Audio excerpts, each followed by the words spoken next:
ખેરવા ગામના ઉપસરપંચ તરીકે તમે નરેગામાં જે માહિતી માંગી હતી તો શું તમે એના વિશે શું તમે જણાવશો?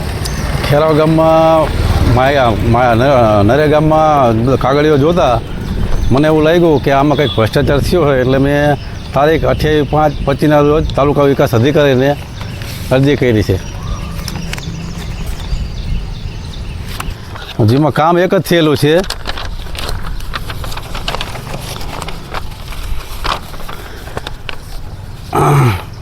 મેન ચબૂતરા આગળ જે મેન કામ એક જે છે ચબૂતરા આગળ થયેલું જે છે કચરાનું આ એક જ થયેલું છે બરાબર. એમાં અલગ અલગ ચતુર્દિશા બતાવી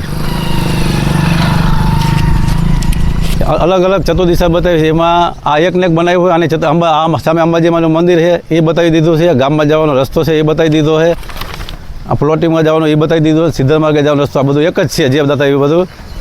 પણ એક જ કામ કર્યું.